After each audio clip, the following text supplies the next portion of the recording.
Good morning, good day, and good evening. I'm, as always, your host, Brody Robertson, and today we have the developer of a game that I thought was really cool at AvCon. From a studio known as Chironex Studios, this is the developer of a game called Grist. It is, well, honestly, I think that the best way to know what it is just to show you, and introduce yourself while I play the trailer.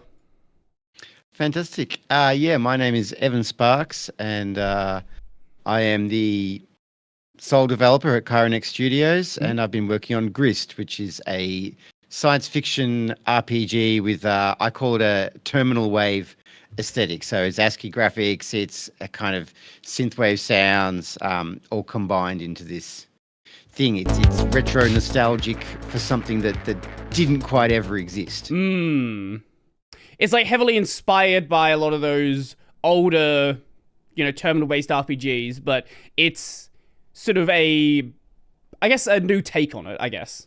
Yeah. It's a lot of it. Some of the inspiration is like my memories of growing up and playing games. Like a particular one that stands out is I had a friend. I grew up in a small country town in Victoria, and I had a mate whose dad worked for the local hospital. And I went around to his house one day, and his dad had brought home the computer, the one computer that the hospital had. And he'd brought it home, I think, to learn how to use it. And it had like an amber monitor. And of course, there was a bunch of games on there. There was a bunch of, we found the C/games folder that had, I don't know if you would know this one. People might, there was like a Star Trek game with text graphics that someone had made in the 80s, and it just kind of showed a grid, and you say, I want to move to the next grid, and I want to fire my phasers or torpedoes, and that kind of thing. So a lot of inspiration from there, and from modern games too, from definitely things like Dwarf Fortress and Caves of Cud. Would that Star Trek game be EGA Trek? Ooh, I just looked up text-based Star Trek game, and there was a Reddit post where someone was asking the exact same question. Yeah, right. I mean, this one I'm pretty sure is older than the EGA Star Trek. Star Trek 1971 video game. It would have been that, I'd say. Okay. Let's see. That's a little bit older than me, but I was playing it, I guess, in the early 80s. At some point. Yeah, look, and a whole bunch of stuff, and games that I didn't quite understand, that I played and had a great vibe, but being 10 years old or something, didn't really quite get at the time what I was supposed to. A lot of the time that you had no instructions, you had nothing, you just had a game on a disc or in a folder somewhere with no idea what it was trying to do, what you were trying to do in the game. But they were good times. Yeah, I've never gone back and played something like this old, but I have gone back and played some of the, the classic text-based games, things like Rogue and stuff like that. And yeah, even going like as new as that, there's still a lot of design to it where you have, like, now you can look up what you need to do, you can find best strategies for everything. But if you just go into the game blind, you will fail very quickly. You'll have no idea what you're doing. It's very funny because there's channels now that play these older games, and there is a particular one, the CRPG Addict, who has like a blog where his goal originally was to play all the CRPG games that were ever made. And at some point he had this list, and then at some point people were like, well, what about other computers? What about consoles? So the list just keeps getting bigger and bigger and bigger. But it is funny to see a game that, as a child, you remember playing for like months and wandering around, never really working out what to do or whatever. And then you see one of these videos, and you've probably put in, dozens of hours as a kid into this thing. And when you watch someone actually complete it, it's like 40 minutes. Right. That's all it takes. It's like you grind up over here, you go down there, you get the thing, and you hit the wizard, and he dies, and and you win the game. And you're like, oh my God. Yeah, this is a quote. I don't remember who I heard it from originally. Might have been like Josh Strife Hayes, the YouTuber. Yeah. He was saying that gamers will always optimize the fun out of a game. When you find the optimal path, everything else becomes irrelevant. So as a kid, like you will try out things that are dumb. You'll grind on spots where they're not optimal to grind on. You'll like do all of these things which at the time you really enjoyed. But once people realize, especially as you get older, once you realize there's like a correct path to do it. Yeah. Especially if you have other things you want to play as well, a lot of people very quickly gravitate towards that path. Yeah, I think it's a double-edged sword, that one, because for me, there is sort of a pleasure in deriving that optimization. That's kind of a fun thing. And so for example, the Souls games, I'm not a big speed runner or anything like that. But even with those, I would finish them and then immediately kind of start them again and just start looking for sequence breaks, looking for things. Well, hey, that's how I did it the first time, and it took me like 80 hours to finish the game.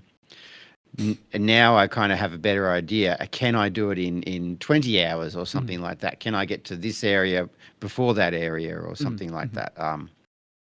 Which is kind of fun. It's a really interesting question. So Grist itself is a bit of an optimization puzzle in terms of its gameplay. So every mission that you do is like a randomized map, and depending on the mission type, there will be optimal strategies. And I'm really excited to see other people find different strategies that I'd never considered, because that's always the fun part, is when they go, oh, if you do this and that, that's even better. And it blows my mind that, because sometimes I never would have thought of doing that. But yeah, it is interesting, and we're going through it now. I don't know if you're playing, but I've been playing Night Rain. And, no, I haven't been, but I do have a lot of friends who've been playing. Yeah, it's definitely, we're seeing that develop, those strategies develop, and then it can be sometimes you get into a game with people and they're running around and they're doing the wrong thing, and you can kind of feel like, oh well, hang on a minute. There is that temptation to be like, that's not the right thing, and this is going to take us 40 minutes, and we should be over here doing this instead. And that's why I kind of fall out a lot of those sort of. It's one thing if you're playing with friends, but when a lot of people do it with like open co-op, just queuing with random people, the games like Helldivers, queuing in an MMO, for example, what you end up having happen is, it's sort of the expectation that everybody kind of knows that this is the approach you should be taking. And I know there are people who like to just do their own thing, but when you're wasting other people's time, it kind of feels like you should be doing the optimal thing, even if that's not necessarily the most fun thing to be doing.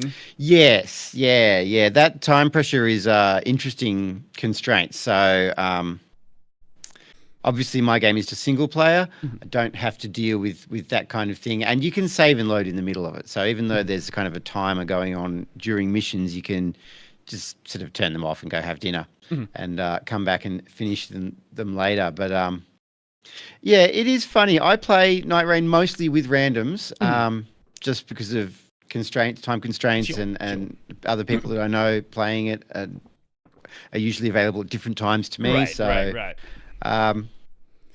That has been very funny, and I enjoy, like, if I think we should go here better. Often I'm often happy to just go along with what people are doing, because I might learn something. Right.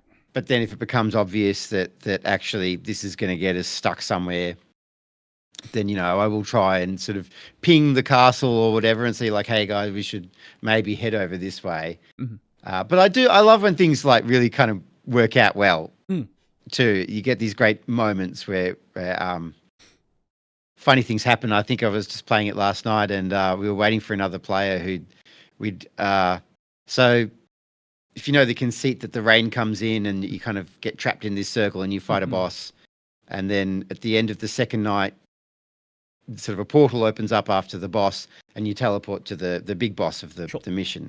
And somebody had died in the rain Mhm. shortly before the second night boss. Mhm. And what happens is, if that happens, this is a funny one. This is a funny optimal strategy. Is Okay. that you should just let them die. You shouldn't run out and try and resurrect them, Mhm. because if you do that, they're going to come into that boss fight kind of at a disadvantage, because they will have been using healing items and stuff to not die in the rain. And Mhm. if they finally died, they've probably run out of those healing items. So they'll come into the fight without them. If you just let them die, they'll respawn, they'll lose a level of XP, but they'll get all their healing items back, which is Right. probably better. So we've done that. We were just like, you just die, that's fine. And then we beat the boss, and then they ran back to get their levels, because you can then pick up everything you dropped and level back up to where you were. Mhm.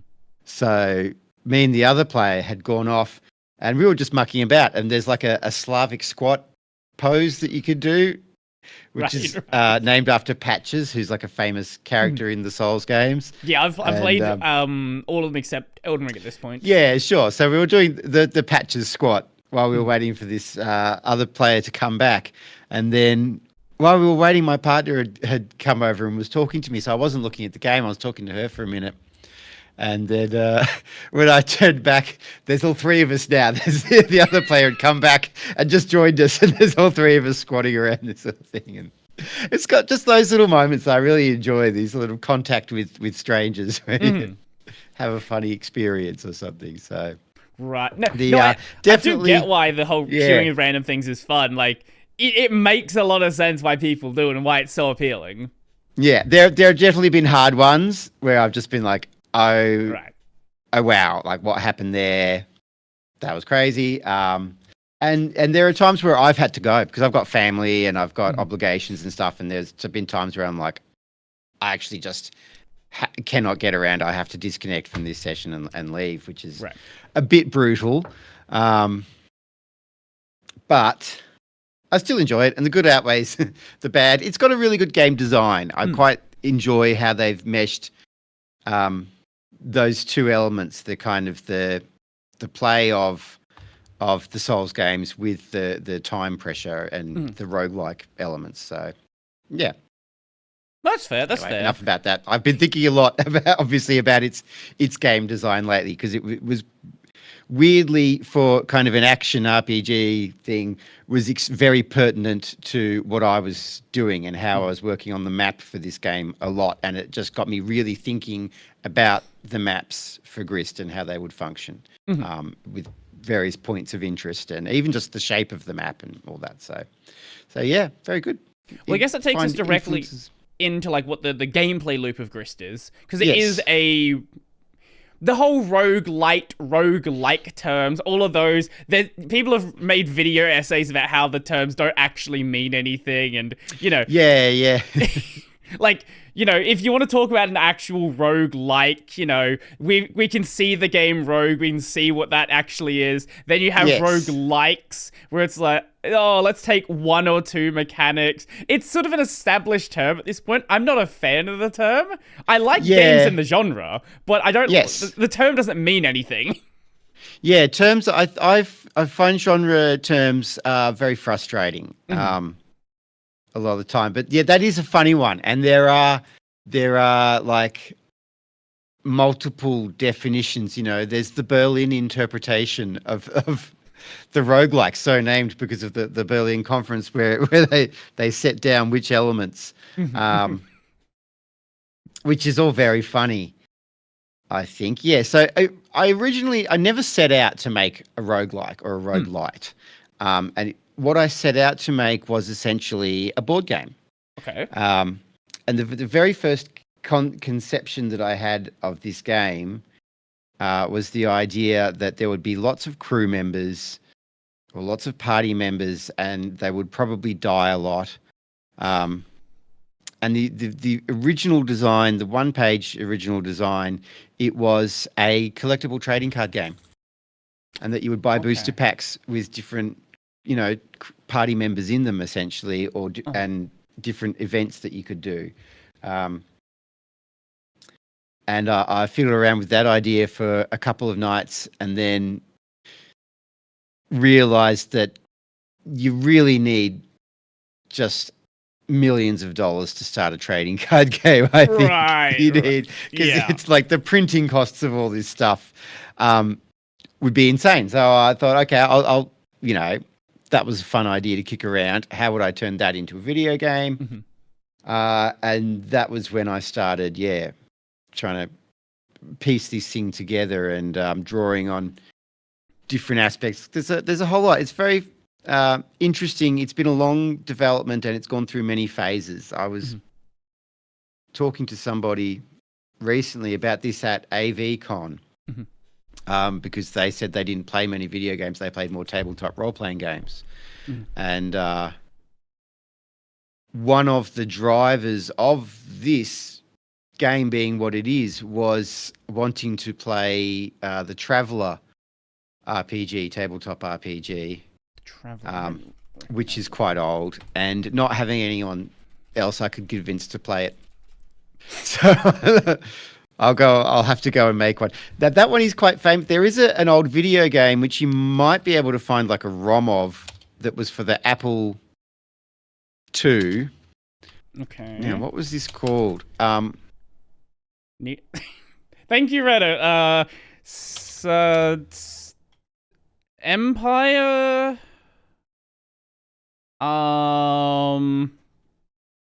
Sundog Frozen Legacy. Space. Oh, what's it called? Yeah, Space and Space 2. And they were basically they just ripped off Traveller extremely hard. And they I think got in fact sued out of existence. Okay, Something like that. Yep, right here on the Wikipedia page. The game was based on Traveller, created by Game Designers Workshop, which sued Edgeware for copyright infringement in 1982. Then they settled out of court, but took both games off the market. Yeah. Right. Yes, so I haven't played them, but they just I watched some videos and I thought that great. So that all went into this becoming from going from a. So the influences really were essentially Arkham Horror card game, which is a board game that I was playing a lot of at the time, and the Traveller RPG and these old text-based RPGs,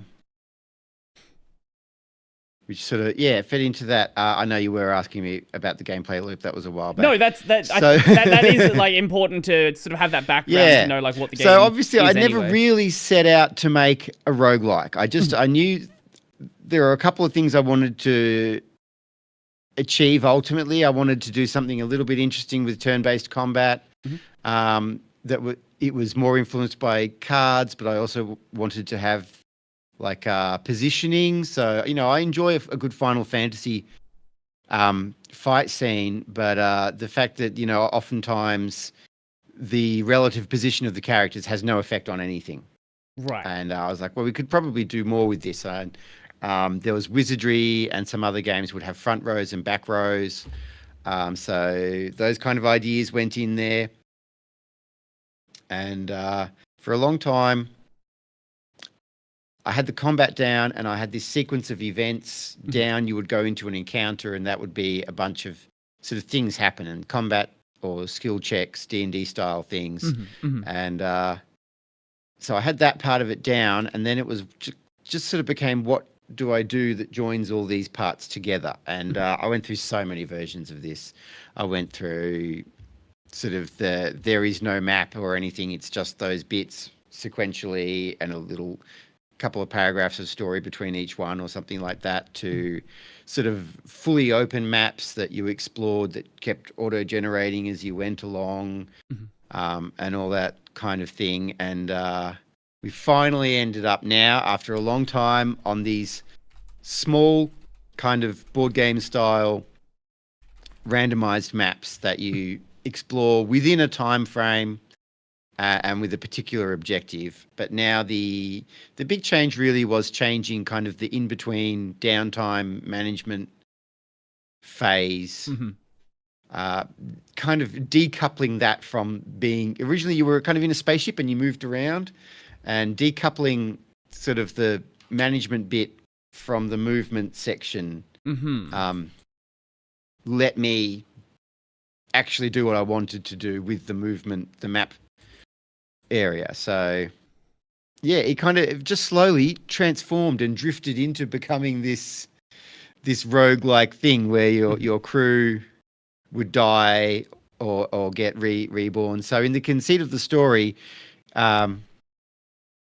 you're on this planet, right? Right. There's this planet called Atropos, and it's a shell world, or another term is a Matryoshka planet. So it is a planet of layers, many like concentric spheres, and each sphere will have its own city or agricultural world, kind of a whole entire civilization living on this sphere. And there's a plague that is infected this planet and is traveling through all the different layers. But you live in this city, the mega city Targus, kind of right down the bottom. That's where you are, at the heart of this shell world. And this city is, the plague hasn't reached there, so they've closed off, they're quarantined, they're terrified of anything coming in. And to interact with the outside world, it's all mediated through these what are called proxies, which are essentially people that you print out on a 3D people printer, and then you send them out to the world to do things for you. So that's the idea. And they only last a few hours. So in terms of the game, you have 6 to 8 hours or 6 to 8 turns to move these people around a map in the outside world before they start falling apart. Right. And, I guess that is a interesting sort of plot device for why you wouldn't just immediately lose characters. Like a lot of games where you die, it's like, oh, how do we like justify a character sort of coming back? Yeah. It's like, oh, they don't actually die unless they die in a cutscene. Instead, it's just they're fainting. Yeah, that's right. Yeah, all that stuff is funny, and I get at least it doesn't bother me so much when other people do it. It's just when I do it, when I want to have something in a story. For instance, the whole deal with kind of you being in a spaceship that I got rid of, because I wanted to do things that then they could only kind of work if there was like faster than light travel in this world of the game. And I just wasn't willing. I was like, I cannot put FTL travel in the game. It will annoy me. It's like the whole conceit was that it doesn't exist. So I changed the story instead to get around having to do that. And so this works. It is interesting. When I played the first, to go back to Souls, when I played the first one, Demon's Souls, I thought that had a really interesting take on that. I know in the game it just sort of says, well, you're trapped in the Nexus and you die, and that's where you always end up. But from a kind of a philosophical perspective, there was always, I felt, something there in the way of a Buddhist conception of the world, that you go through these cycles and the cycles keep repeating. And that was emphasized by the end of the game, where essentially it just repeats. And that's kind of the canon ending of the game is that everything is just all going to happen again, essentially, which I thought was, really interesting. I think they've kind of moved away from that a bit, but... Have you played Sekiro? I had. Now that I haven't finished, so I've got to go back and finish it. I'm halfway through it, I think. Okay, so you're far enough to know what I'm gonna say then. So Sekiro, the main character is established to be immortal, and it's one of those few games where the bosses actually respond to the fact that you are constantly bugging them. Yeah. Like they will, after you've died a couple of times, a lot of them will have a different voice line at the start of the fight. Right. Sort of, you're like, hey, piss off! I've already killed you like 10 times already. Yeah, I like that. That's really cool. That kind of thing. So it is interesting because for a while I had an issue writing dialogue for this game as to who somebody is speaking to. If you're talking, so you are in this, you've got a crew of people that you're sending out of these proxies, but you're not out there themselves. You're sitting behind a computer terminal sending messages back and forth. And yeah, so a couple of times now I have somebody speak to you through the proxies, but in this case, but now I can make it explicit. I can say they understand that they're talking to somebody behind who they're talking to. Right. Which is interesting. That's resolved that problem for me anyway, which is good. Yeah. I do like when that stuff happens. Sometimes you can kind of just hand wave stuff away and go, it's a game, don't think about it. Yeah. But I do like if there's a little thing that you go, oh, well, it's this, or people in the world understand this. Right. Like I've talked about this with a couple of other people when it comes to the idea of, yellow paint and signposting and, why is everything that is climbable very clearly marked as climbable in a game? And the example I always bring up is Expedition 33. Where one of the... Have you played the game at all? Do you know anything about the game? I haven't. I know the game, but I haven't played it, yes. Okay. The basic outline is, for some reason, not going to explain it. It's explained at the start of the game, but you'll get it when you play it. There are these expeditions sent out that are trying to resolve this problem going on in the world. You're in Expedition 33. One of the earlier expeditions, they were the climbing expedition, and their goal was to go around putting climbing holds on everywhere that people might want to get to. Yes. And this is like the plot justification for why there are these very obvious climbing points and everything. And it's like a very subtle thing, and it's like a completely optional bit of story that you don't even need to see. Yeah. But it does add a lot more, like, it makes it feel like it's a world that... And you're part of a journey, right? Like, you are Expedition 33. You are not the first people going out into this world trying to solve this problem. Oh, that's a good one. Fantastic. And there's a lot of other neat little things in the game like that sort of hint in the same way. But that's like the most obvious idea of, hey, we've given you a plot justification for why something very gamey is here. Yeah. That's very neat. I do agree that games can just be fun though, right? Like, you don't need an explanation for it, right? No, absolutely not. No. One of my favorite games is or series is like Earth Defense Force, which is if you've played is you shoot lots of aliens, and it's is that series? Yes. Reason for kind of anything to happen in that game. It just does. And it's fine. we enjoy it. Yeah, I like when a game just fully embraces the fact that it's a game, and we're just gonna, we don't need to be serious. We don't need to do anything that makes sense. Like, we're just a game. Yeah, it's a game. Yeah, enjoy it. Have fun. That's right. It is. It's interesting. So I mentioned that tabletop RPGs were a big influence, and one of those ones that I used to, I haven't played this in years, but I played it during high school. Is a game called Paranoia. Have you ever heard of this? It's it disappeared for a while, but I believe it's back now, and it's. I don't believe so. It's very. I mean, in a way, it's similar to this game. You have 5 lives for a start. Every character you make has 5 lives, so if you die, you just have to get back to where you were with your new life, and its conceit was very much you're playing a game, so your character's dead, so we're just going to respawn you or make a new one, and part of the fun with that was that the game was just sort of absurd. The computer that ruled everything would tell you to go somewhere and do something, and then when you got there, the computer would be like, well, you're in violation of policy 12 because you don't have a permit to be here, and you'd be like, well, you told me to get here, and it would be like, well, so you would be executed on the spot or something like that. Right. And that was just silly. So that was very funny stuff. But so going back to the sort of gameplay loop within Grist. Yes. So it's a roguelike game. Yes. You go out, you are these proxies, you kill things. What is the goal of doing the run? What are you trying to achieve? And then once you've finished a run, whether that be succeed or fail, sort of what happens then? Yeah, so in terms of the big, there is a big story. So the initial kind of thing is you're just trying to pay rent.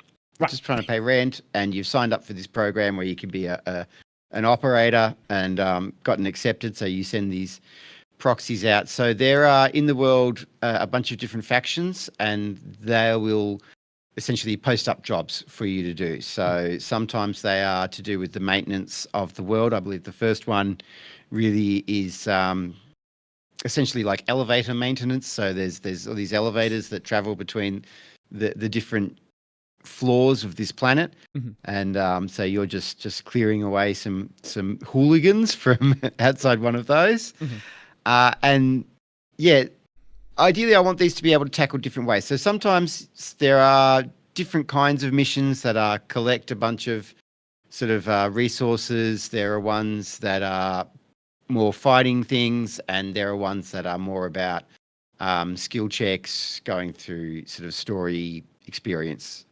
things. But essentially you spawn into a map and you have about 6 to 8 turns generally on that map to achieve a goal. And the goal might be, for example, in the first one, there's an elevator tower and there are some vandals, they're called, that are sort of camped out there.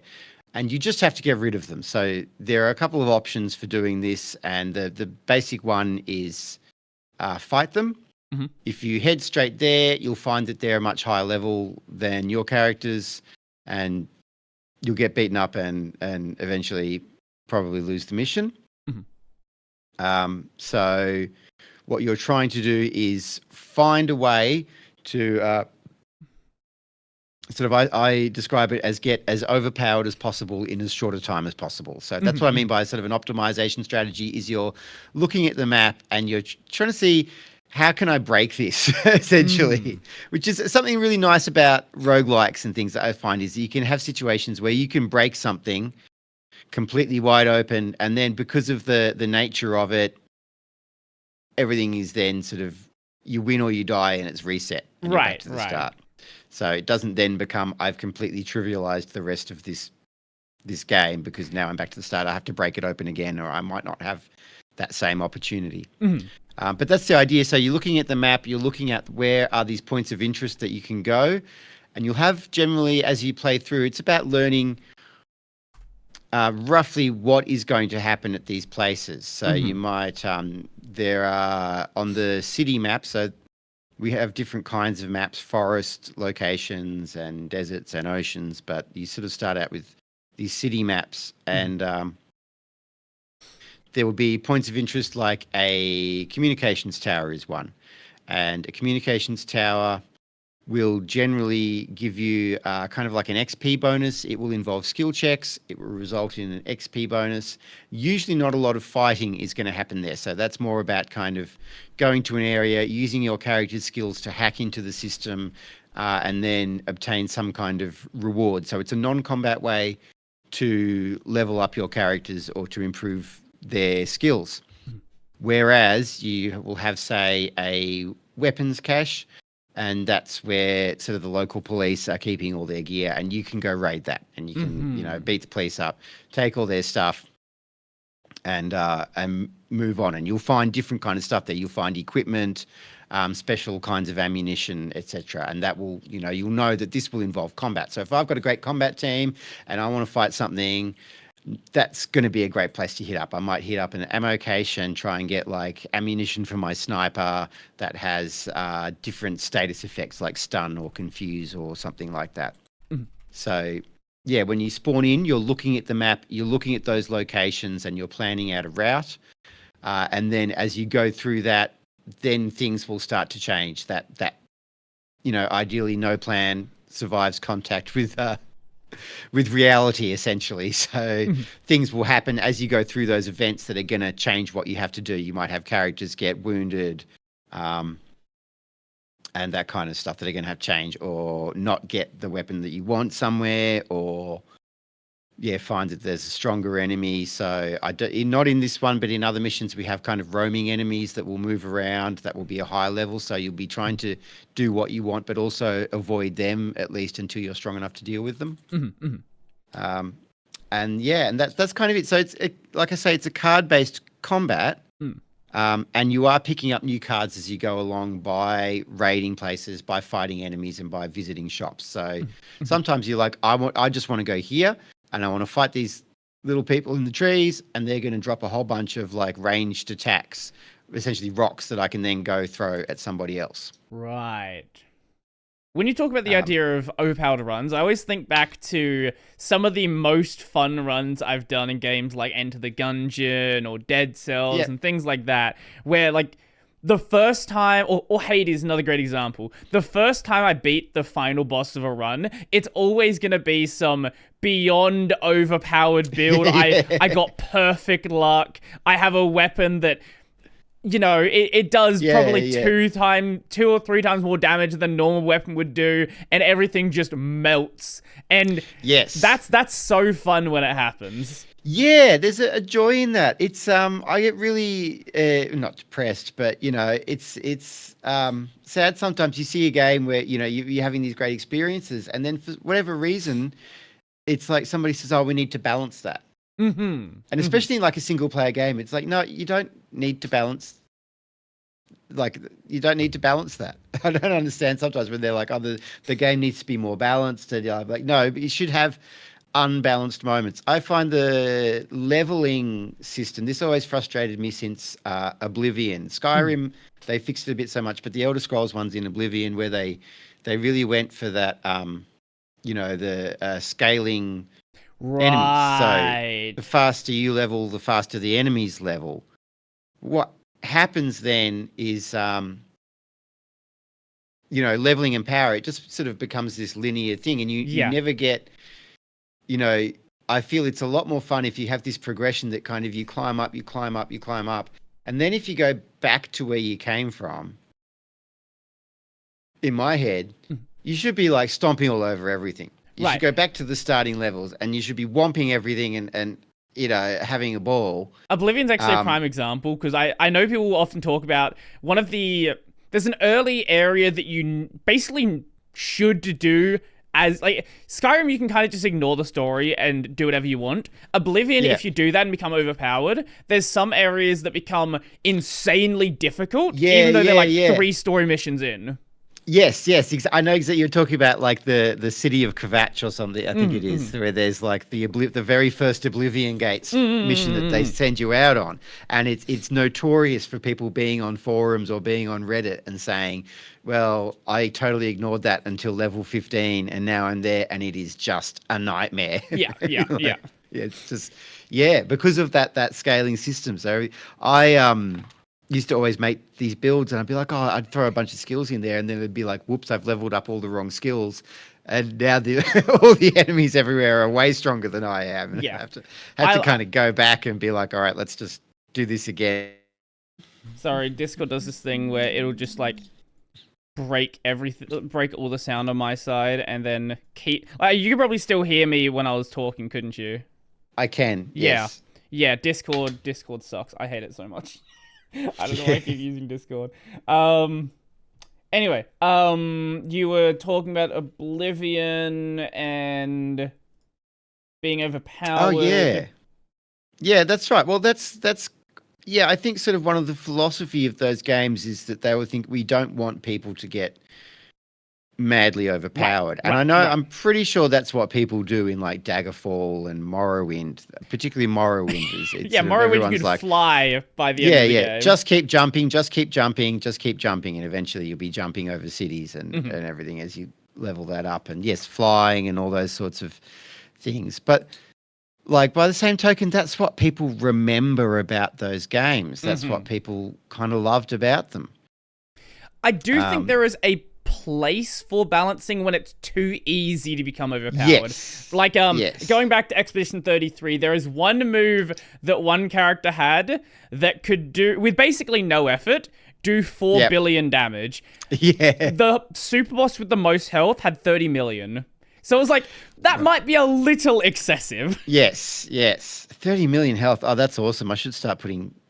I started with very low health numbers in this game, which they'll probably stay there, because it was coming from a sort of a board game background where, you know, 5 health on a monster is quite a lot. Right, yeah, I think like D&D, right? Yeah, like if you see a Yeah, monster's like 30 health, like that's a real big deal. yeah. That's a fair bit, and particularly looking at things like I was playing a lot of sort of these games, Eldritch Horror and Arkham Horror, and you've only got like 6 hit points or 4 hit points. So a monster with 8 hit points is huge. But yeah, you've reminded me of this game, Wild Arms 3, which was a PlayStation 2 JRPG, cell shaded kind of sci-fi western, and it is a great game. I recommend it to anyone to play it. But there's spoilers. You can break it. There's these sort of items that you get that you can equip to any character, and whoever you equip it to kind of has a different set of skills. They're like charms or something like that. I forget what they actually are. And there's one of the characters has like a shotgun or a sniper rifle or something that has like 2 shots. And if you give him, I think it's the Lucky Sevens card or whatever it is, you equip that on him, then he will fire his 2 shots, and if you attack again, he will whack them with the butt of his rifle for like 9999 damage, which is like as high as the numbers go. That finding that out, yes, kind of breaks the whole rest of the game, because it just all becomes about hitting stuff with Clive's gun, waiting for to get those 2 shots off, and then hit them with the butt of the gun.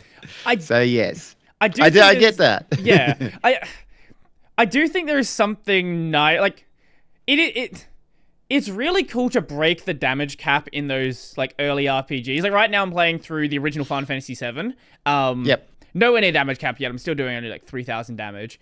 But I like it's like FF10, right? Like I have finished FF10. When you get the ability to break damage cap, that's so cool. The problem that Expedition 33 has though is you break the damage cap so early in the game. Like when you're in once you finished Act 2, and then you still got like another 15, 20 hours of story left. Yeah. And then there's still the end game stuff. So because there's so many things that scale damage on top of it, you kind of like, you can play those older RPGs and sort of keep your damage low, but because the damage cap is there, there's sort of this expectation you're going to do more and more and more damage, and it creates a really hard situation to make those bosses feel fun, because either you have a situation where you're doing so little damage that it takes forever to do a fight, or you do so much damage you skip one of the earlier bosses and then you go back to it and now it dies in one hit.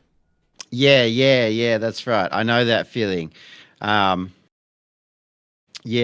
I can't think of, there's something on the edge of my brain now, a game that I played that was kind of like that. I remember struggling through the start of it. And then by mid-game, though, you were just kind of whacking everything, and the rest of the game was kind of really dull because you just hit everything and wiped it all out. That is one of the things I like about this, the roguish elements there, is that there is that reset. Right. So if you have if you get, you might get to that point where everything's melting. Great. And then you finish that mission and you sort of back to not exactly square one, but it's all kind of back to normal, and you've got to reach that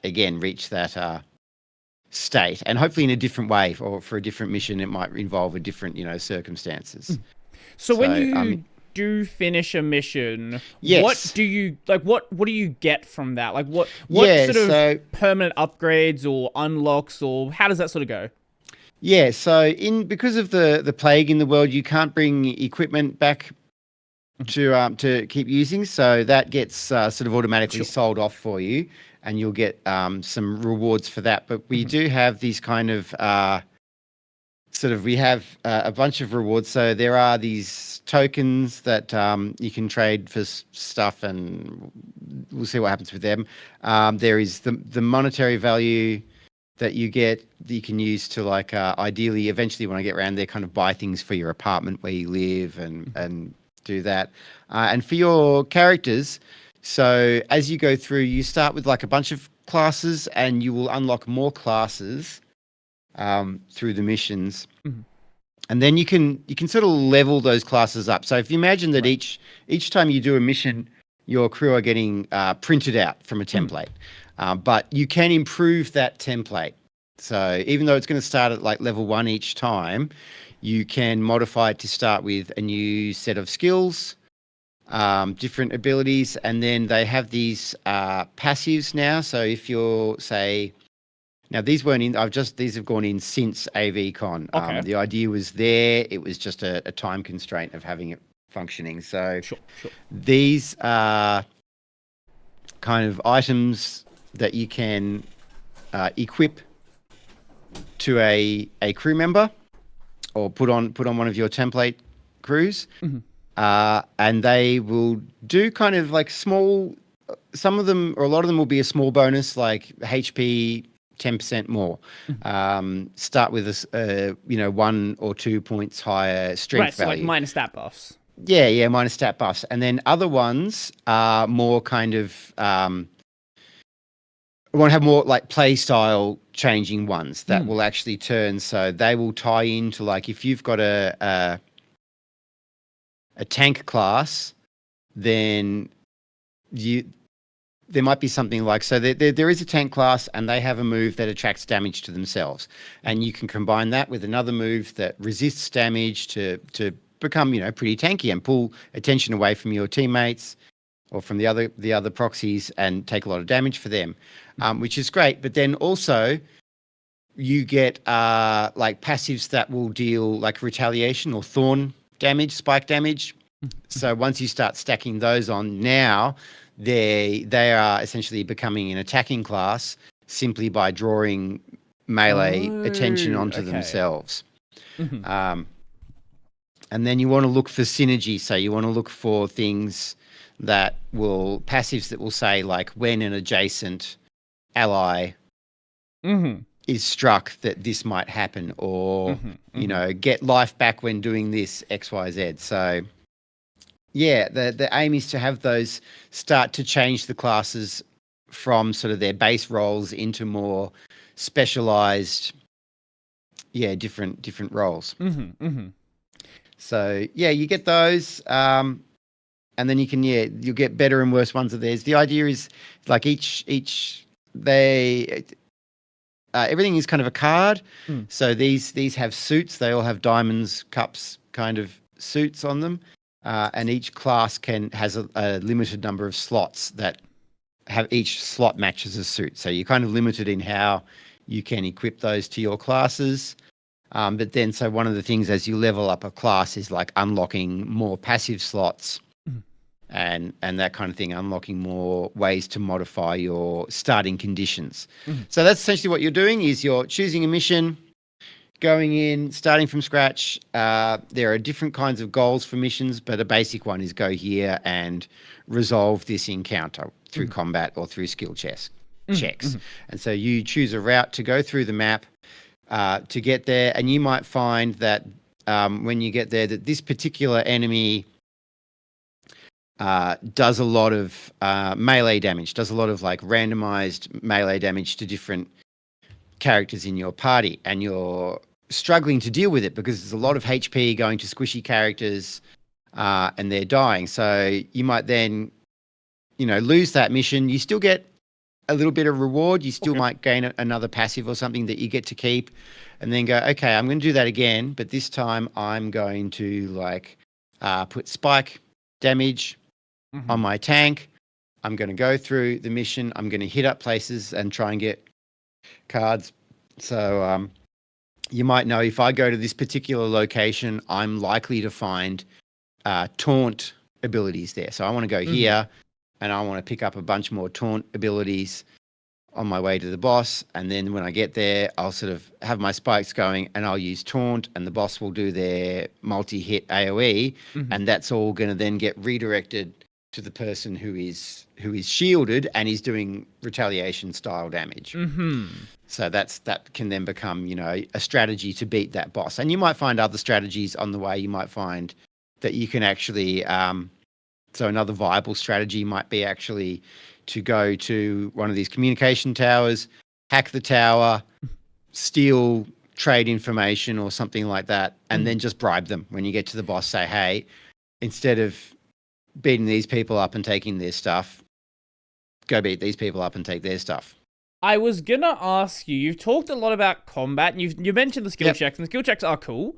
But like, how is because the fact that you have the skill checks there, and there are possible alternate routes. Is it viable to sort of avoid combat as much as you can and focus on I guess non-conflict routes? Yeah.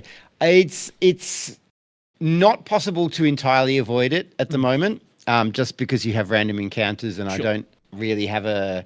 I mean, you could retreat from them, I suppose, but it does depend more so on the mission. Itself. Ideally, I would like to have some missions that are pretty much just non-combat, if not entirely. I always wanted to do something like that, and we will.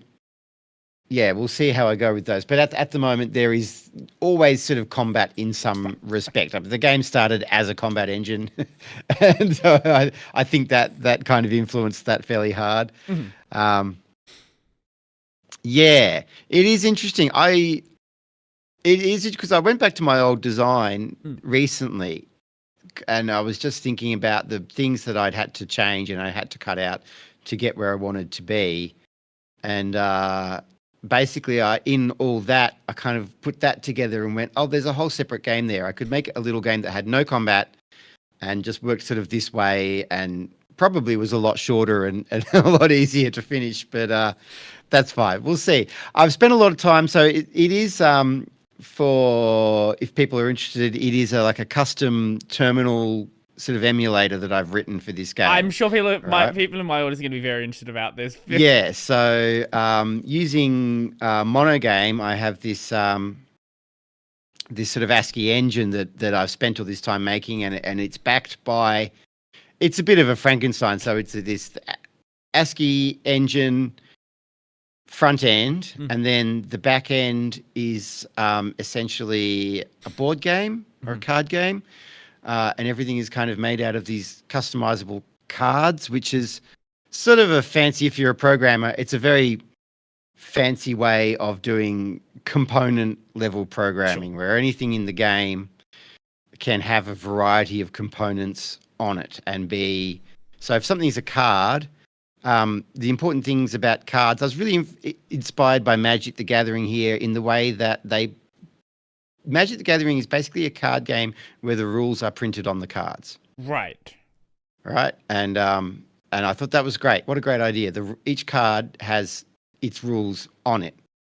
And so that's how Grist works. Everything in the game is a card, and it can have any number of these rules on it. And the rules could pertain to how to draw this card during a mission. If it needs to be drawn during a mission, they could say, does this card have hit points or not? There could be a rule for, at the end of a round, do something, and so on. And a card can have any number of these things on it. So it's a fairly flexible system, which is great. And I've spent a lot of time working on it. So now I figure I need to probably make at least 3 games that use it to justify the time investment in doing it this way. Yeah, the first thing that I saw, or I'm sure the first thing most people would see when they see the game is the art style, right? Like the way the game looks is very, very, like, you know, there's like a look for indie games, right? Like when you're a small team, there's like certain things you can and can't do. But like you don't really see ASCII games that, like, new ASCII games that often. It is very rare to see. Yeah, not a lot. And there's something that it is when you do see ASCII games, a lot of the time there are actually a couple. There's one out there, but a lot of the time what you see is essentially kind of like a symbolic or non-representational art. So it will be basically a roguelike. The character will be at. We know that at means right. You, and if there's some kobolds, they might be represented by the letter K for kobold, Mhm. and O for an orc, and so on. Whereas with Grist, what I'm doing is using the graphics to do ASCII art Mhm. and to do animated ASCII art. And there are some. There is like the Stone Story RPG Mhm. is very good that does that. That's actually a great resource. The developer of that has a YouTube video where he walks through how he creates his art. So if you're ever interested, Oh wow. and he does it all in Notepad. I had to build myself a tool and everything, but he's just doing it all in Notepad. So that's much more advanced than I am. But it is funny, and yeah, you have to think in this. You start to think in this. How do I make something out of these symbols? And it is interesting. At first, I was very sort of strict about using lines and dots and shapes, and they had to be sort of a lot cleaner. And as I've gone along, I've become more happily to do kind of shapes that imply the appearance of something more so than directly represent it. So, In what way? like using like a little comma somewhere to hint at a ponytail or Okay. yeah, or something. Yeah, things that become more of a hint at something than trying to do sort of just a straight line is an arm, which is fine. But then sometimes, just a shape that will let your brain go, oh, there should be an arm between those, so I'm going to see one there, even though it's not exactly there. That kind of stuff. Yeah, it is really good. It's been really funny because you kind of. I took the game to a PAX. Not long after I'd been working on it. I'd only been working on it about 6 months or something like that. How long has the game been in progress for at this point? Too long now. What year are we? 2025. Yeah. So about 3 years. Okay. The plan was a game that could be done in 12 to 18 months. Right. So we're now at double that. But I am very happy. And if you look at my initial design notes, it says don't do a map. Don't have a map because that'll take too long. And of course, I was like, oh yeah, it needs a map. Yeah. So For sure. that's what I blame. But yeah, I just was kind of wallowing around on some other stuff, and I had this project that was a bit stuck, and it had kind of gone into limbo with COVID. That I had been working on it with an artist, and suddenly we were both living in different countries, and I was, having to sort of be school teacher to my kids and all this kind of stuff, and it was very much in limbo, and I wanted to kind of, get my thoughts together and sit down and say, all right, what's something that I can by myself make and finish and have a good chance at finishing. The thing is, it's not out yet, so I don't want to get too ahead of myself. But yeah, that's right. So I wrote this specification for this, and was pottering away on it, sort of doing from time to time, doing a little bit of work from it or on it, and then I'd done a couple of PAXs in the past, and the guy who was there at the time, I'm not sure that he's still there now, but he called me and said, are you going to show something this year? And I had said no, so of course I said yes, I will, and then hung up and was like, what am I going to show? What am I going to show? So I was like, all right, I've been working on this thing about 3 months, and PAX is in another 3 months. So it became a very kind of stressful and expensive acceptance testing project that I did. Are people actually going to come and play the ASCII game if I take it somewhere? And it turns out, yeah, actually people do, and all kinds of people. Young people, old people, people of every kind, and it really a nice crowd of people. I was like, this game gets a really nice audience, which is always good. But it was amazing. That was really amazing because I would get people come past, and I'll get like a kid would go, "Dad, look at this weird game," and his dad would go, "Oh, that just reminds me of like my first job," or something, writing databases in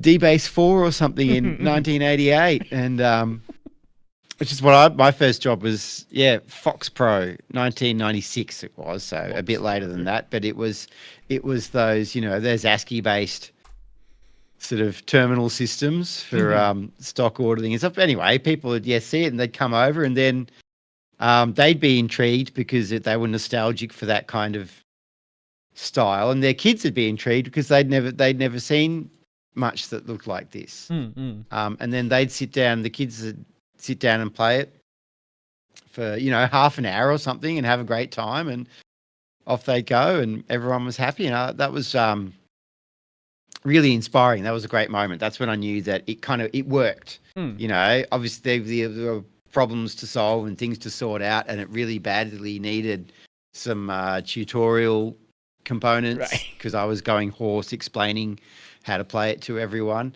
But fundamentally, the flow of sort of combat and events, that main gameplay bit worked, and people liked the graphics and they liked the music. So so from there, that was kind of like, that was the green light to that okay, well, let's go, let's make a Steam page and get going. Is the music done by you as well? Yes. So the music is a bit inauthentic. I like to say that it's not the music of the game so much as it is what you're listening to on a cassette deck while you're playing the game. Right.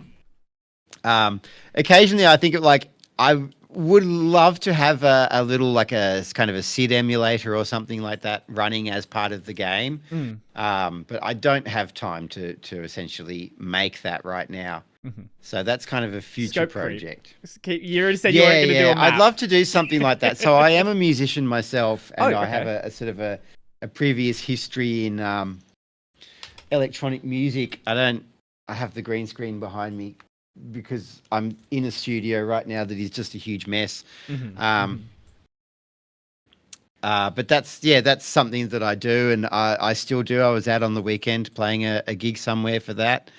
And I'd love to have kind of essentially a do you know what a modular synthesizer is?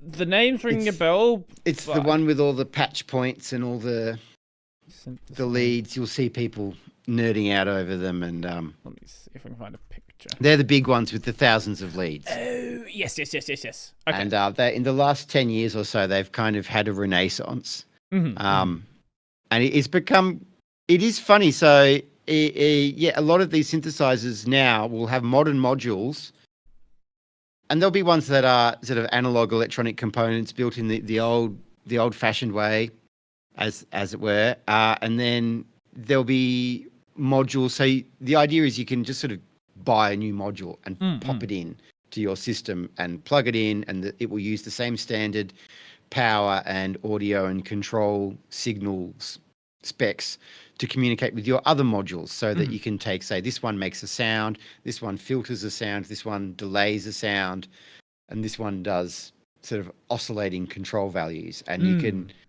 rewire those using the front panel patch points in any configuration, how you like them. And a new development now is that little boards like AT mega boards, Teensy, that kind of stuff, they're very cheap, and there are often audio headers or audio shields for these, that it's become very easy to essentially make your own digital modules now out of basically off-the-shelf components, out of Arduinos and that kind of stuff, with 3D printed controls and all these kinds of things, which is very cool. So you have these great big analog synthesizers, and there might be like 6 instances of Linux running in there somewhere behind the scenes, that they don't really even know about. You turn it on. There are quite a lot of things. I've got a keyboard around here somewhere that is a big sort of professional looking synthesizer keyboard, And when people got them and they started opening them up, they discovered there were Raspberry Pis inside them. And Right. some people were really quite upset about that, but it's kind of like, didn't really bother me. You're not paying for the chip in there. You're paying for the software and the sounds and the controls and all that kind of stuff. Like, honestly, to me, knowing that's there is kind of cool. Just because that gives you a lot of freedom in just like messing with it if you really wanted to. Yeah, it is interesting. It is. Yes, and there is like even stuff. I have a drum machine. Where is this? Hang on a sec. All good. Sorry. So I have like this thing, which is a Synthstrom Deluge, which is designed in New Zealand, and it's a sort of a synthesizer slash what do we got on here? Slash drum machine that will do all sorts of noises. Yep. And it has, it is a custom design. I can't remember the chip it's running on, but it now has a hugely dedicated custom firmware team, which is just amazing. This sort of, the people who made this essentially open sourced the software that it runs on. So there is like an official firmware that you'll get when if you buy one, it has the stock official firmware on it, and that's kind of guaranteed to not break anything, basically. And then there is at least one, if not more, community firmwares derived from that, which is great. It's amazing. What a great model to do, So if you think like the other day I was having a rehearsal with someone with this, and then I was like, I just wish it went if I held shift and did that, it would do this really useful thing. And then, and they were like, well, you should go add it to the custom firmware. I was like, probably shouldn't I? So that's really cool. I mean, small Linux devices, the ubiquity of them, and has been really great for the music industry, for DIY music hobbyists and professionals alike, which is very cool. I never really looked into that area. Like, I know a lot of people are doing some really cool stuff with like smart home devices and things like that. I had no idea about the music stuff. Yeah, it's interesting. So I did. I've only done a little bit myself, but I did a computer science degree at some point. I was mostly self-taught and had worked in the industry, and then when I was, older in my 30s, I was like, I might just go get a piece of paper. All right, so I signed up to RMIT to, I convinced them that I didn't need an undergraduate. I said I've worked and done this stuff already, and that was fine. So they let me into the master's program, more full to them. And then one of the subjects, I had a subject on operating systems, and so our project for that was. We had to do something with the Raspberry Pi. We had to do something with it and modify the OS in some way, ideally, and, do a presentation on it. So we built a drum machine or a sampling synthesizer, which at the time, now there's heaps of them, but at the time there wasn't a lot of those. I don't have the prototype anymore. I gave it to a friend, but it was really it was built out of a Raspberry Pi. And a rear view camera that screen, just the screen that you could buy off eBay. There were these like self-install kits for your car. Right. And it was kind of a cheap screen that had a HDMI input or something like that, or had a couple of different inputs. It might have even just been AV. And then I just kind of had like a busted up keyboard that I used for input into it. But that worked. I can already that imagine was really what this thing looked like. It was all mounted in a cardboard box. Yeah, okay. Yeah, so good times. doing that. But lots of fun. And yeah, I learned a lot about that. Was a good project just to learn a lot about Linux to do as a lot of it, became what can I turn off? What can I get? What functions of Linux can I disable to get a steady kind of clock rate as possible so that I've got reliable audio output over so many channels without stuttering or whatever like that, without some process suddenly 10 minutes in going, hey, I need all of your CPU for a second. So yeah, I've got fun problems like that right now. That's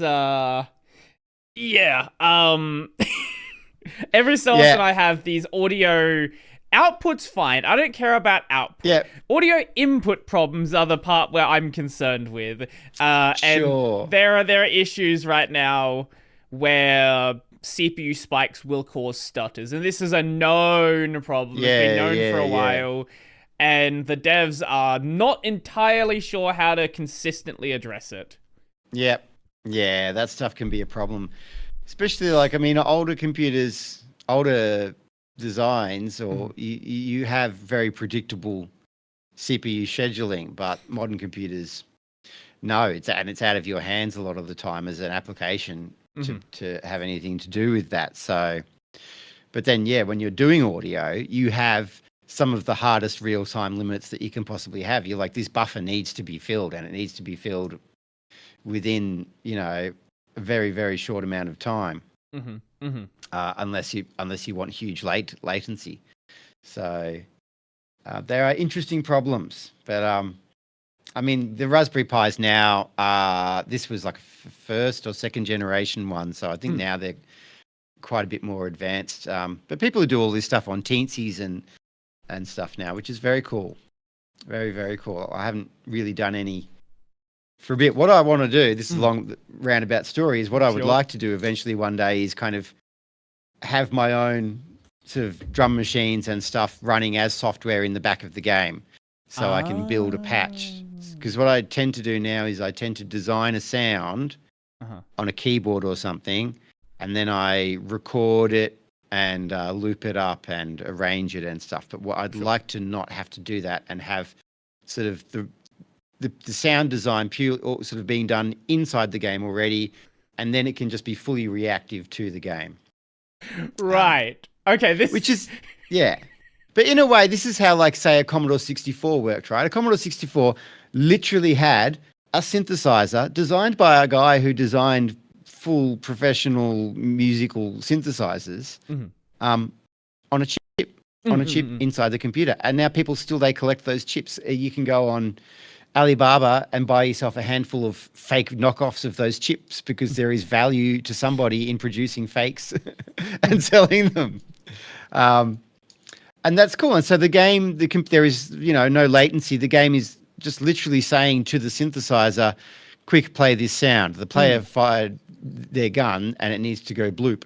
So you need to sort of make this sound. And I think that's great. That's super reactive. For a long time, we moved, as audio fidelity got higher, we moved away from that ability to be reactive. So even with the, say, mid-90s LucasArts kind of games where they had this system called iMusic that was a sort of reactive music system. I have no idea how it worked, but sort of Pirates of the Monkey Island and that kind of stuff used these systems, iMuse. Anyway, so they were using MIDI. They were sending note data. So the information that they kept stored their music saying, play this note on this instrument for this length of time. And that's how, so then in the code, you could vary that. You could say longer or shorter times, whatever, be quite reactive still, even though once a sound was playing, that was kind of it. You couldn't do anything about it. And from there, we went to CD audio, which suddenly everything was amazingly huge fidelities. It was just a band playing. Amazing. But it was also static. It was also just a fixed piece of music that was unchanging. And now we've come back. So we have these we have Fmod and Wwise and these audio APIs that people use for making games, which are very advanced and very, very cool. and they will support things like having multiple layers of audio and blending between them based on events being sent by the game. And games triggering loops. So they are very cool and very advanced. And I essentially just want to make my own one of those that is not as enterprise, but more of a kind of an indie level thing that works how I want it to work, that works kind of approach it more from a sort of a modular synthesizer paradigm. So these ones are very much come from like an arranger paradigm. They're still kind of made with the idea of kind of writing a score using a sort of a left to right timeline. And I just want to do something different. I want to approach it with a different, get rid of that timeline, or, you know, say if I want a different timeline, I can drop a different thing in. I can use a grid-based system. I can use a sort of a procedural, non-linear mathematical function to say what notes to play instead, that kind of thing. Yeah, that's my goal. One day we'll see. That does sound really cool, though. I think it would be really good. I can see why you're excited about it. Yeah. Yes, I think it would be good. A lot of time is just I make a noise, I make a sound that evolves, and on my keyboard it can evolve forever and sort of stay unique and interesting forever. But to get that sound into a game, I have to capture a slice of it and then kind of try and make invisible loop points and stuff. And even like I'm getting better at doing now shorter slices that are still interesting. They're turning into those 10-hour music for work, study, and chill kind of things sometimes, where it becomes like, how can I make a short piece of music that you can just listen to forever without getting bored of it? Which is an interesting challenge in itself. But also I'd like to just to be able to do these evolving sounds and just have them continually doing their thing, as it were, the whole time in the background, which, you know, we've got lots of CPU cores these days. We can surely free one up for that.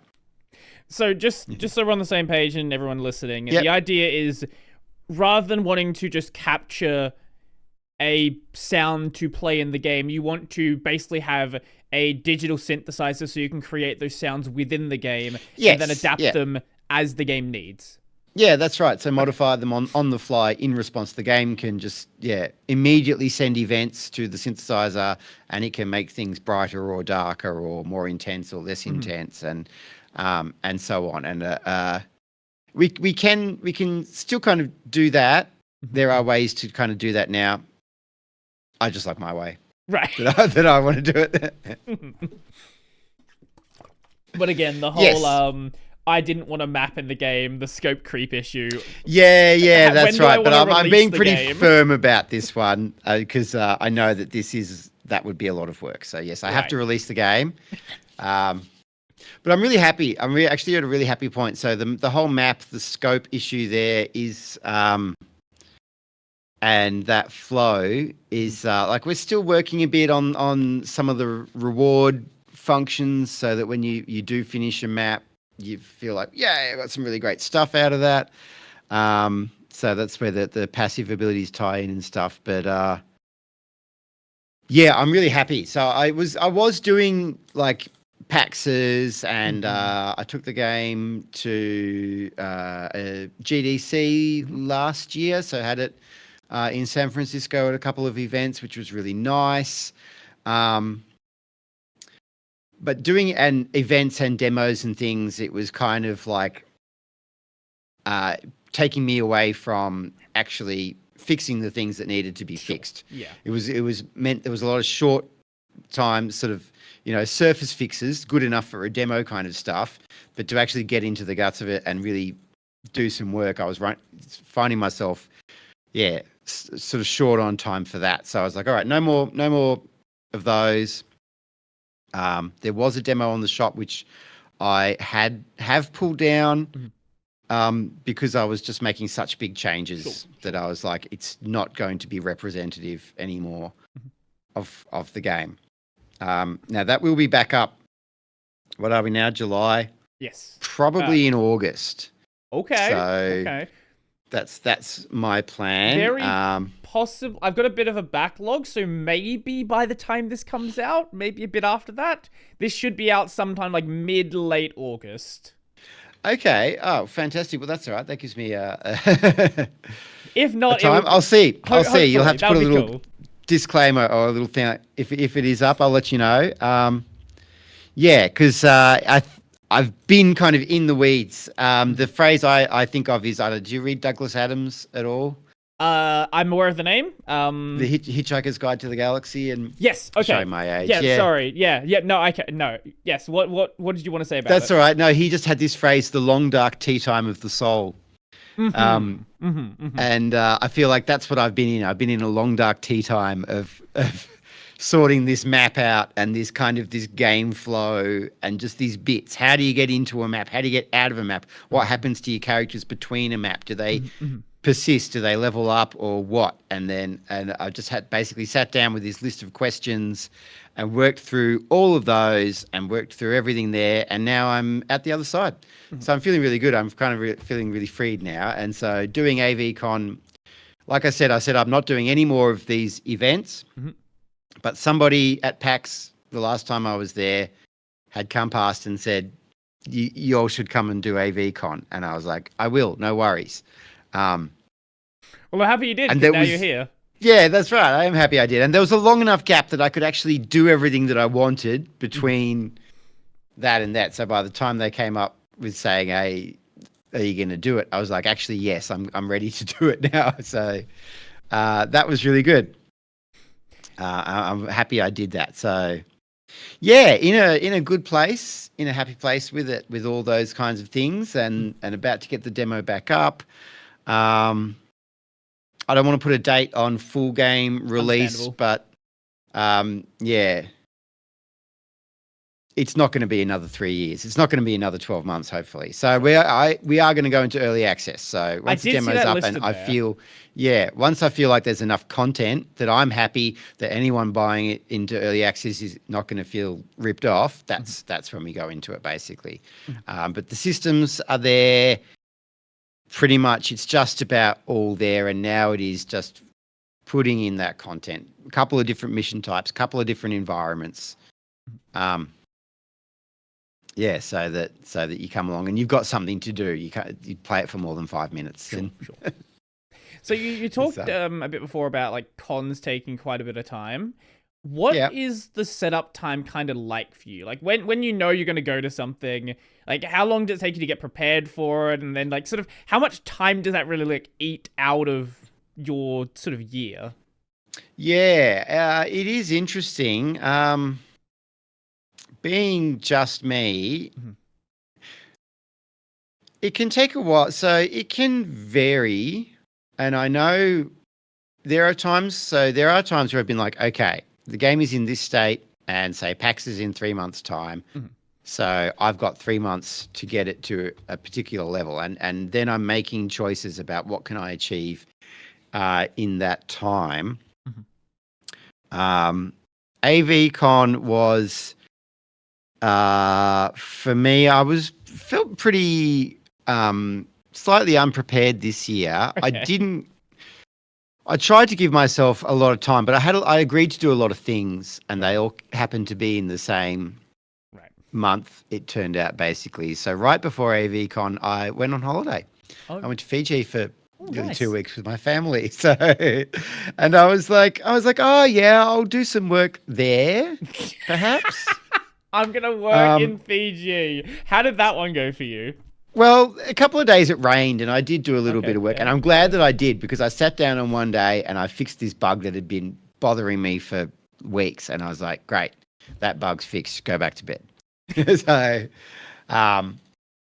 there was a couple of long nights right before AVCon, just because, like I say, I'd been so deep in the weeds of all this stuff, I hadn't for a long time been approaching the game as a new player. And I'd just been sort of smashing myself in and out of it with all the debug tools and everything turned on.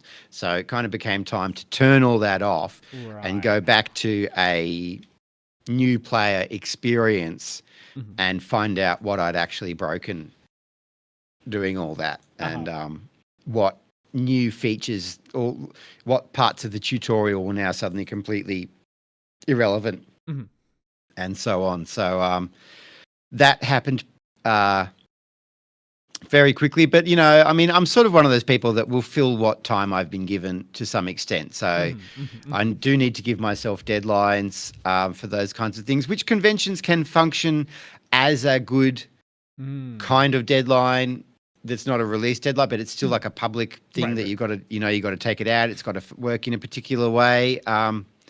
It's getting easier for me now because the kind of the first mission and tutorial now has become a good demo example. Whereas in the past, it was more kind of like I was kind of making specific missions that would try and show off all the parts of the game in a short amount of time. But really, it's kind of like from doing those and interacting with people playing with those, I've been able to go and improve the experience overall and make a better first mission that works well as a good introduction to the game. So, yeah, I mean, they definitely take a lot of time. But yeah, you are in that position that if you are like a month out from a convention, there are just bits of the code that I would be like, do not touch. Right. Do not touch any of that stuff, because if you break it, you could lose a whole week fixing it, and you need that week for polishing. You need that week for doing things like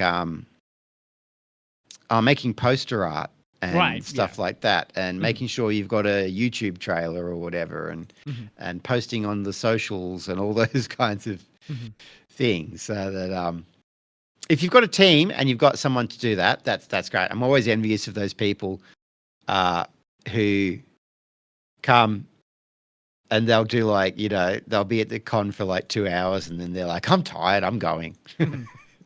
Because there's somebody else who's going to replace me. I was like, oh, bye. I'll still be here for 3 days or whatever. Like, it's fun. I really enjoy it. But it's one of those things. I can't remember the exact. Do you know the different kinds of fun? The 3 different kinds of fun. I've definitely heard this phrase before, but I'm not remembering them. Yeah. There's fun, which is enjoyable during and after. That's type 1, standard fun. Type 2 fun, which is challenging or even miserable in the moment, but appreciated in retrospect. And type 3 fun, which is not enjoyable at all. And so cons can be a bit of the type 2. A bit. There is.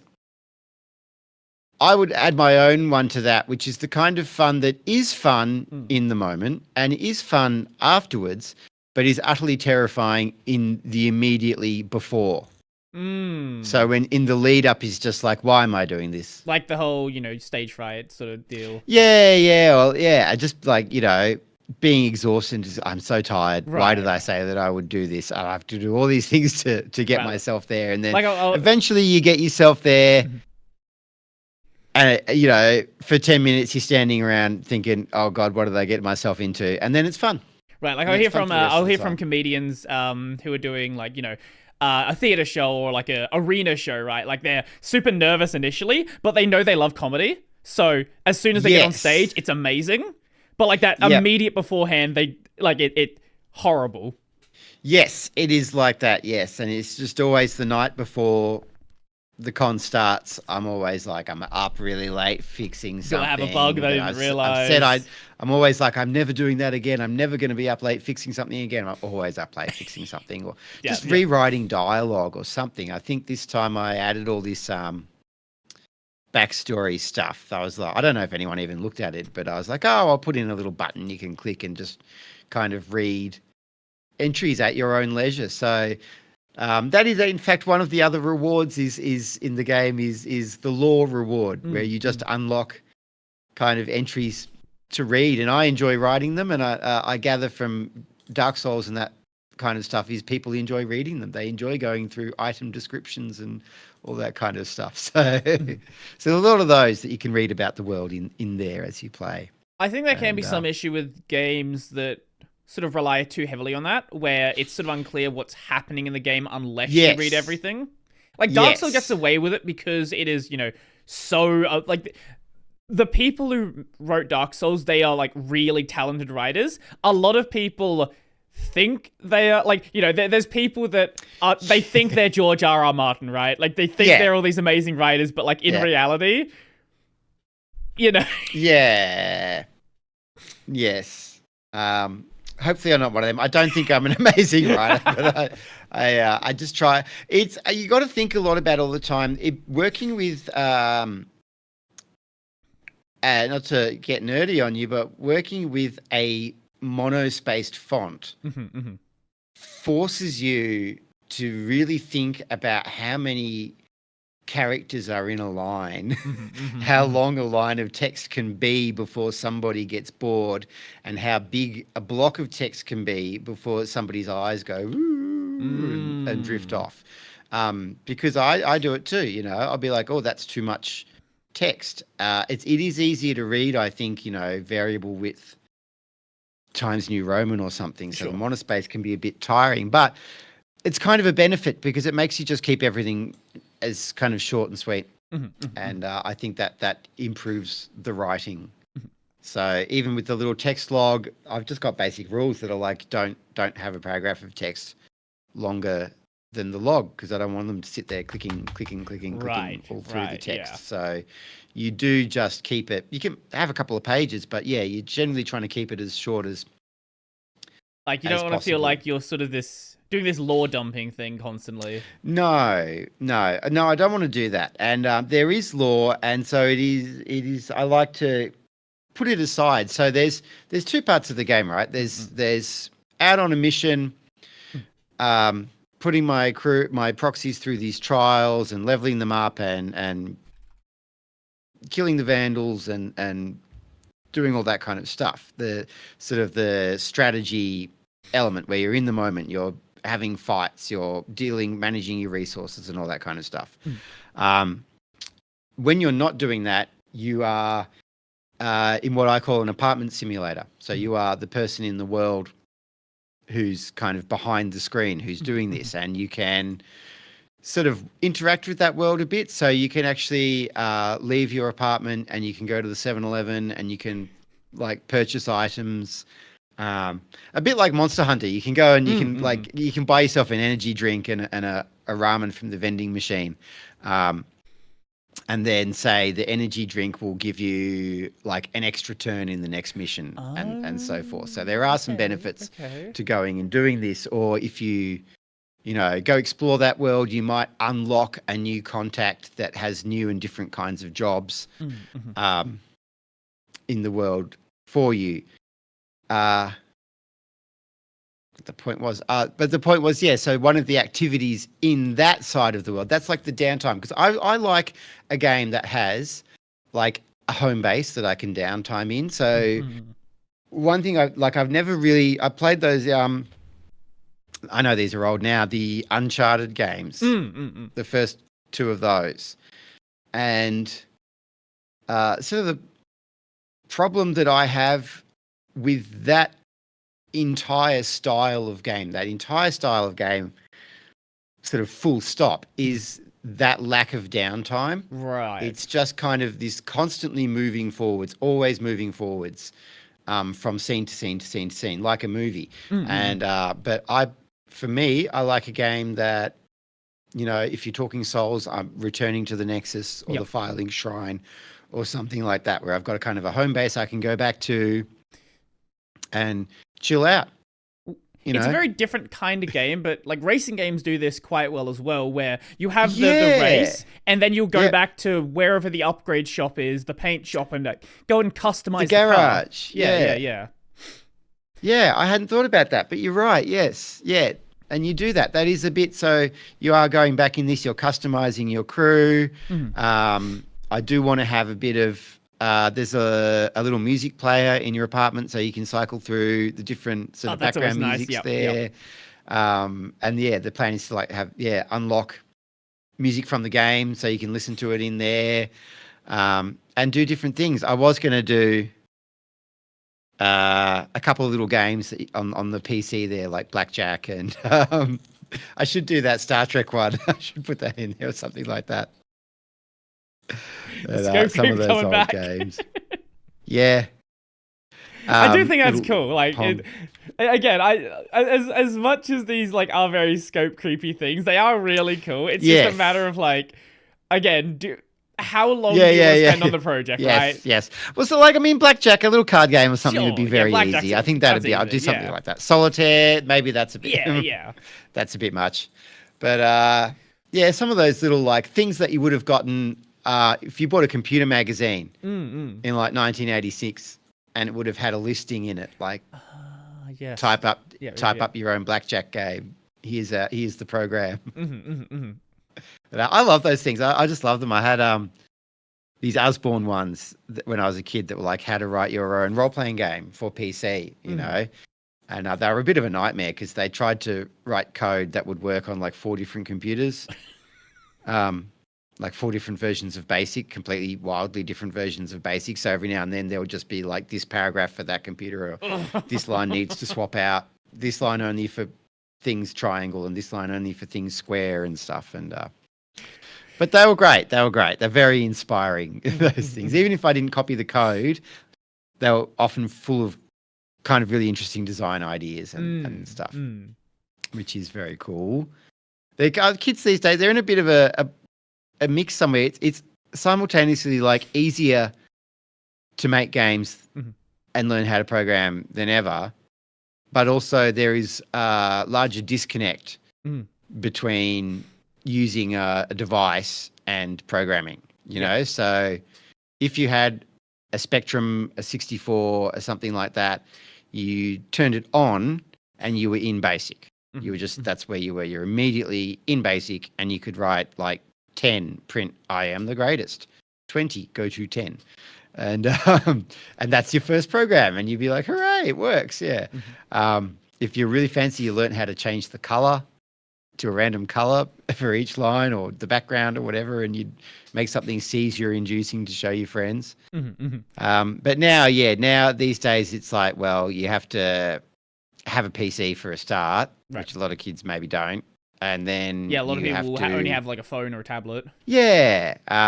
And then you have to decide, what am I going to do? What am I going to install? Am I going to download and install Python and learn how to use Python and get really good at Python? And then 12 months later, when I've written my game in Python, suddenly discover how hard it is to release a game that's been written in Python or am I going to download Godot or Unreal or something like that? And then what are licensing terms and conditions, and how do I navigate that space, and how do I learn how to use it? And the funny thing I was thinking. Oh, go on. No, that's all right. That's all good. Sorry, I was gonna say that I'm in like this weird sort of middle generation between. When I was like really young, like 10, 11, I didn't have an internet connection yet. My family was like a farming background. They didn't know what the internet was, didn't care what it was. We didn't have a home computer till I was 10, I want to say, something like that. And then it wasn't until I was in like early high school that smartphones became a common thing. Like, you know, the iPhone came out in 2007, but people didn't really have iPhones back then. They were very expensive. Kids, you weren't going to buy your kid an iPhone then. But by high school, like everybody had one. So I sort of got to see both of those as I was growing up. Yes. And I see my younger nephews where, you know, they started school and they had an iPad before they went to school, right? And it's... I'm happy that I got to see at least a little bit of what the world was like before every single thing was fully digital. But I'm sure it's even more the case for you, where you see like such a massive shift where now, like, you know, you can't really... It's sort of an expectation that you have a phone, you have a tablet, like, and all of this stuff is just done digitally. Yeah. It's pretty interesting. So, when I grew up, my dad was kind of into electronics, I suppose, into sort of things, and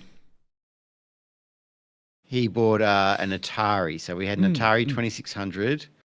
and I must have been about 6, I think, when we got that. Mm-hmm. And we had that for a couple of years, and then we had a Commodore 64. So I learnt to program at about 10 years old in BASIC on the Commodore 64, Mm-hmm. and I would write essentially text adventures that would say you are in this place and what you want to do, or like I think I remember writing a guide to the planets that would like list out all the planets, and you could choose which one you wanted to learn about, and it would change the screen color to match the color of the planet. That's and cool. Give you all this information. And did that, and so I had friends in high school. It was a really funny time too, because schools had not caught up. Exactly, they'd had kind of like the first round of schools getting computers some years prior, but they weren't really up to date with things worse. So when I was in high school, me and my friends, we pretty much all had Amigas, and the thing to do was like, not to endorse piracy, but the thing to do then was to go around to your mate's house with a big box of blank discs and copy all his games, and then, vice versa. And we would, like, everyone was kind of mucking about learning to program or learning to draw sprites. So you would kind of like show, this is what I've made, this is what I've done, or I've been doing some 3D graphics or something like that. And this is all kind of new stuff that you could do. It was amazing. You would get, a copy of Lightwave for the Amiga or Sculpt 4D or something, and make boxy things spin around and be like, oh my God. And then we would go to school, and our high school had BBC Electrons, which were kind of slightly earlier than those Commodore 64s that we'd had. So they were very old computers. And it was, really funny to have sort of most people with a computer at home at that time had a better computer than the school did. And we would go there, and they would have like typing lessons on them and stuff like that. And I remember I did a computer science course, and as a or computer science, whatever they called it, it was like year 9. Sure. And my project was, funnily enough, I did make a bunch of games in ASCII at that point in time too, but I think it's a theme without realizing. I've just been doing it a long time, but yeah, I as a project, I made this like a, not really a database, but an address book, and I wanted to be able to sort, and so I started implementing this like extremely naive bubble sort algorithm, and I got to the point where I didn't have enough memory for the code and the program to run at the same time. And I was like, oh, something needs to give. So, yeah, that was really, they had like 32K of RAM, I think. And a year later, no, not even a year later, that same year, the school upgraded one room to what was current at the time, which was like a 486 with 4 meg of memory, I think was that's a big the current upgrade. kind of standard. Yeah, it was an enormous upgrade. And yeah, a bit of Pascal, I think there. Yeah, very far. They were very far behind. There was another high school, and they sort of amalgamated, and we went off to the other high school, and they had what were they? Apple.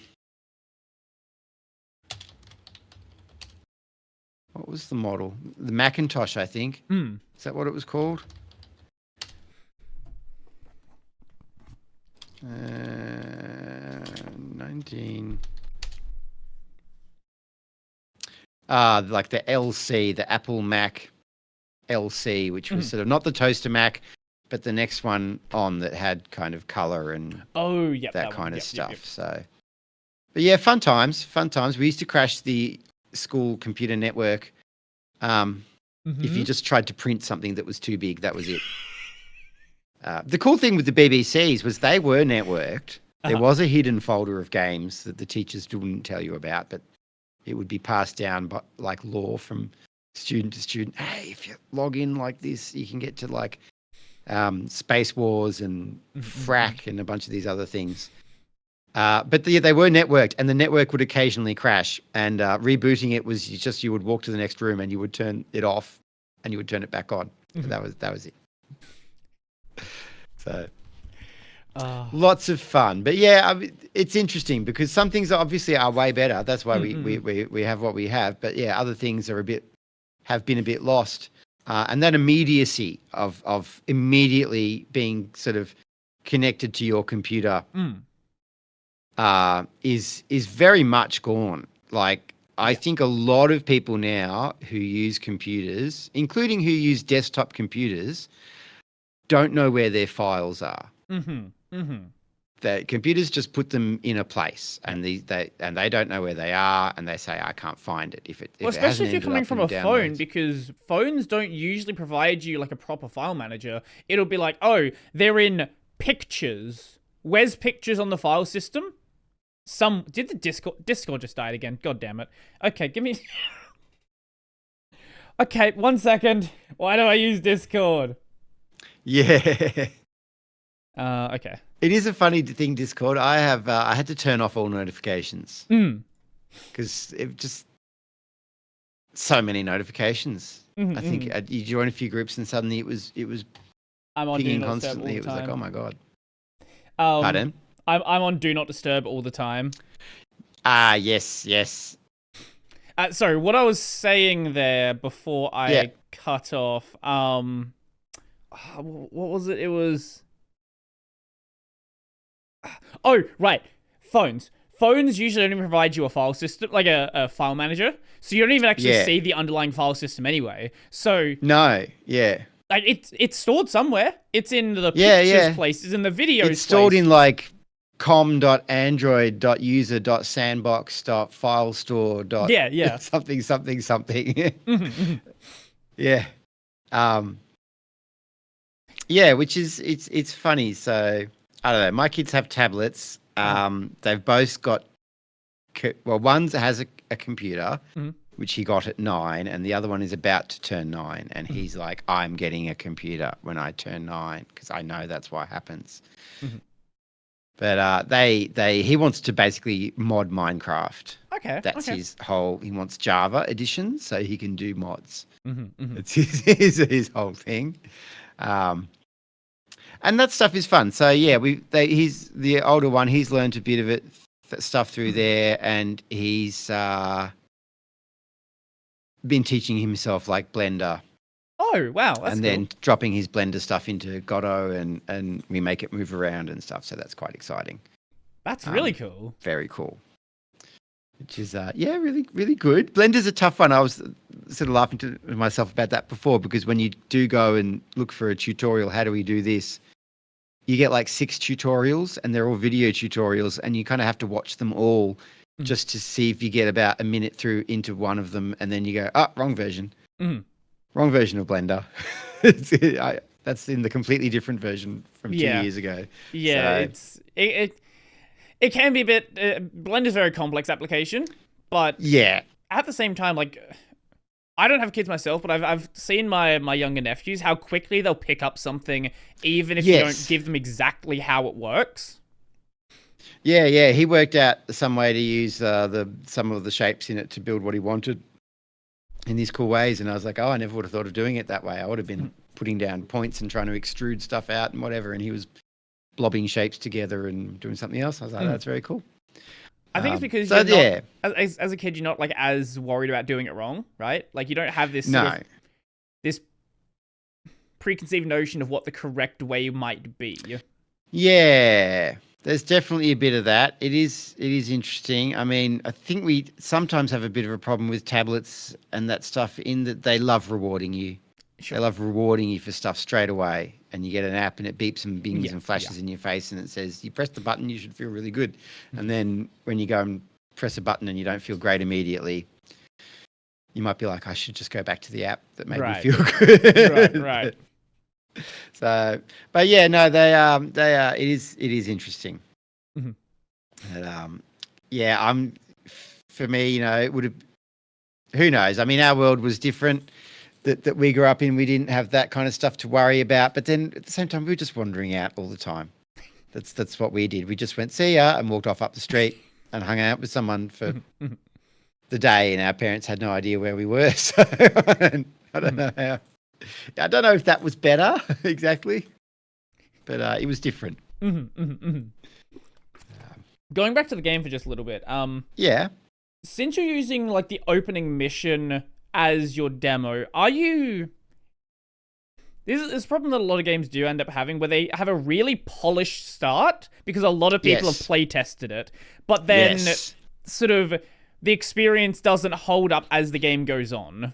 Yeah. That's definitely a problem. And what I have at the moment, because like I say, I've been doing all this big restructuring kind of stuff. And that is the most polished mission. That is like the one that is right there. So I don't really have any specific answer on how to tackle that, other than that's what I'm doing at the moment is making these secondary, or not secondary, but different mission types. So I would like to go into and in fact have offer as the demo the idea. So that's the con demo, right? That's the convention demo, and it's very different to an online demo, because in a convention there are a lot of distractions. And you want someone like it's a complex game. Like there's no getting around the fact that it's crunchy. There's numbers. There's stuff happening and multiple effects firing off all at once, and all this stuff going on. And I'm trying to communicate as best I can all that to somebody who may just want to be left alone and do it in peace. Because I know that so definitely a lot of work has gone into that. And a lot of that comes out from watching people do this at multiple conventions, watching how people interact with the game, giving the same spiel. So the first thing I did with One PAX was like, it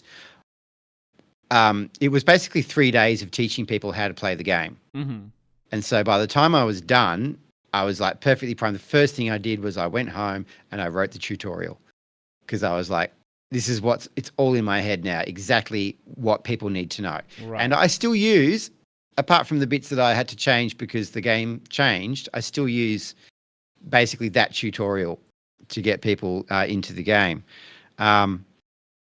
which is great. But for the demo that will go up on Steam, that will be different. Because it'll still be the same game. It will still have that mission, but there will be like further mission types, sort of a little bit more variety, because you've got more time. You've got more time to kind of unwind and actually investigate the crew customization features and those kind of aspects when you're at home and you're playing with a cup of coffee and, no distractions. You're just chilling out.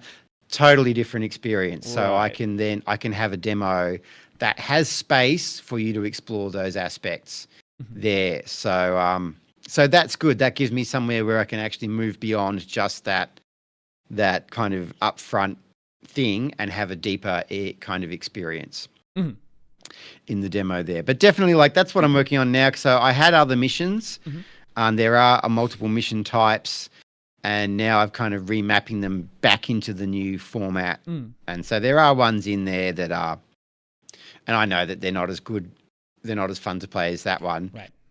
But I'm just taking the lessons that I've learned, getting that happening now and propagating them back through the existing stuff. So hopefully we don't end up with one good mission and a bunch of bad things. But we'll definitely see. It's going to be interesting. So in terms of like the actual game and how long it is, I'm still kind of bouncing around on that, because how I like an individual run first, because that's something that you and so an individual run is about half an hour. Okay, I think 20 to 30 minutes, which for me is a good time. Yeah, I think I like that. What do I think of? I think of something like Monster Hunter, I think missions, you're kind of capped at 40 minutes. If you haven't done it by 40 or 45 minutes, it's game over. Yeah. But most of the time, you're well under that. You're well in about 15 to 20 minutes. And that's kind of a good time. I like that. I kind of like that with Night Rain 2. I like a game that I can play for a long time in small chunks.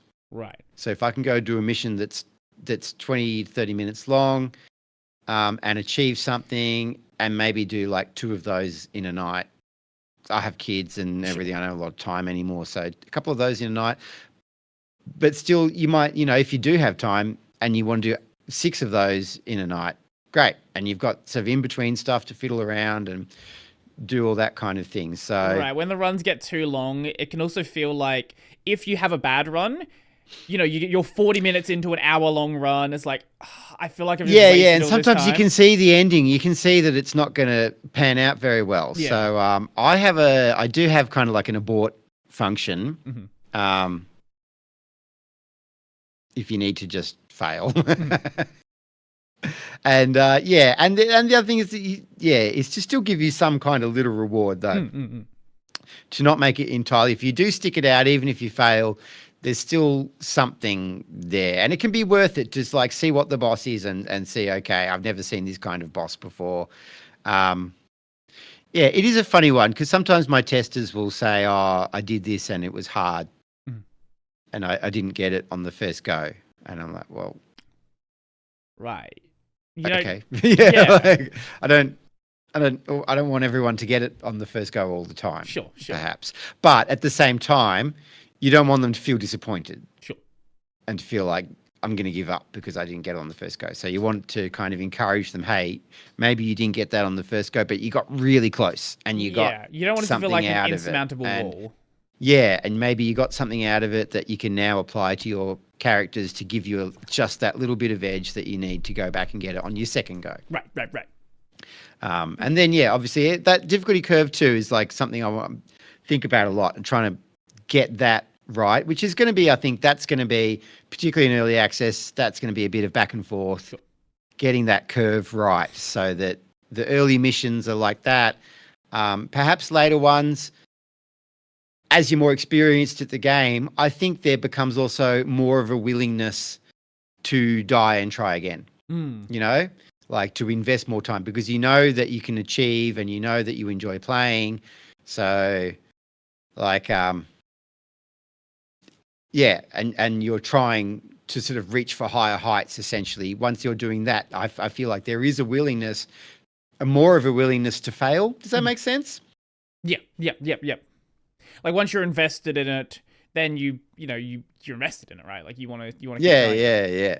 And you're like, hey, well, maybe you've learnt I might not get this boss on the first time, so I'm going to do kind of a run where I understand that, and I'm going to charge in. I'm going to scope everything out and check the place and grab what I can, but with the understanding that I'm probably not going to beat it this time, except by luck. So, we'll see. I've got a lot of ideas for new kinds of missions. Like I was saying, I want to have roaming things on the map and do sort of more sort of tracking, hunting kind of stuff, which I think would be interesting.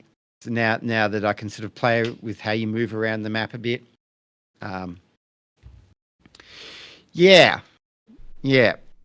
Look, we'll see. There are so many pitfalls. There are so many ways it can go wrong. And step one is get the game out. Yeah. Or get the demo out or the new demo and get the game out into early access. So that's basically step one. And then we'll see where we go from there. But I'm keen. I think it has potential, and for a good for me to invest some time working on it, and hopefully people enjoy playing it. I mean, the plan is to have lots of different ways to finish it as well. So hopefully you kind of like can go through achieve different sort of endings and things as you go through and unlock different paths or ways to tell the story.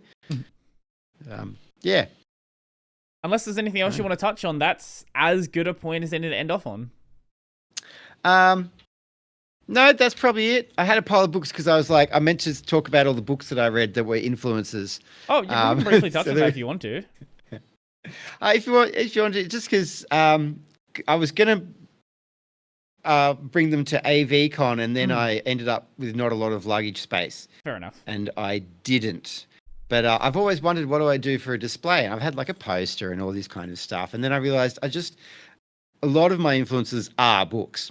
So I should just bring piles of books and put them on the thing. So Definitely, if you get a chance, read Ian Banks.